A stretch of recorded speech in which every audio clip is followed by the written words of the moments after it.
ട്രെയിനിൽ യാത്ര ചെയ്ത സഹയാത്രികരിൽ നിന്ന് മൊബൈൽ ഫോൺ മോഷണം നടത്തുന്ന പ്രതിയെ കഴിഞ്ഞ ദിവസമാണ് പാറശാല പോലീസ് പിടികൂടിയത്. മോഷണം നടത്തുന്ന വില കൂടിയ മൊബൈൽ ഫോണാണ് പ്രതി ഉപയോഗിച്ച ശേഷം വിൽപ്പന നടത്തിവരിക.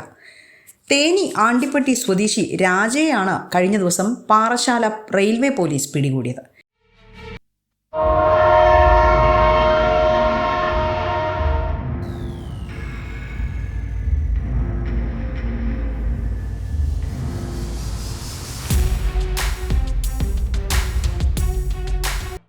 ചെന്നൈ ഗുരുവായൂർ എക്സ്പ്രസിൽ കഴിഞ്ഞ 26-ന് രാത്രി ഇടുക്കി സ്വദേശിയുടെ മൊബൈൽ ഫോൺ ആയിരുന്നു ഇയാൾ മോഷ്ടിച്ചത്. ട്രെയിനിൽ ചാർജിലിട്ടിരുന്ന സമയമാണ് മോഷ്ടാവ് മൊബൈൽ ഫോണുമായി കടന്നു കളഞ്ഞത്. ഇതോടെ മറ്റ് 2 യാത്രക്കാരുടെ മൊബൈലും മോഷ്ടാവ് നടത്തി എന്നുള്ള വിവരവും പുറത്തു വന്നിരുന്നു.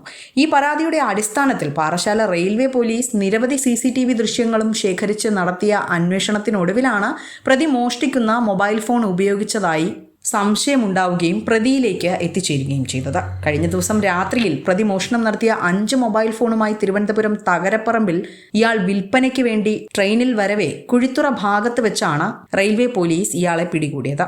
കൂടുതൽ ചോദ്യം ചെയ്യലിലാണ് പ്രതിയുടെ കയ്യിൽ നിന്നും മറ്റ് 5 മൊബൈൽ ഫോണുകളും കൂടി റെയിൽവേ പോലീസ് കണ്ടെത്തിയത്. പ്രതി സമാന കേസിലും തമിഴ്നാട് ജയിലിൽ നിന്നും ശിക്ഷ കഴിഞ്ഞ് മെയ് മാസമാണ് പുറത്തിറങ്ങിയത് എന്നുള്ള വിവരവും ഒടുവിൽ കണ്ടെത്തി. പ്രതി ചെന്നൈ ഗുരുവായൂർ എക്സ്പ്രസിലാണ് കൂടുതൽ മോഷണവും നടത്തിവരുന്നത്. രാത്രി സമയങ്ങളിലാണ് മോഷണം പതിവാക്കുന്നത്.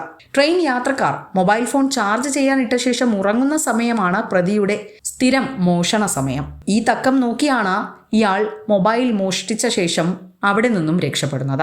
മോഷണം നടത്തിയ ശേഷം അടുത്ത കമ്പാർട്ട്മെന്റ് മാറി കയറി മോഷണം നടത്തും. ഒരു യാത്രയിൽ 10ഓളം മൊബൈൽ ഫോണുകളാണ് ഇയാൾ ഇത്തരത്തിൽ മോഷ്ടിക്കുക.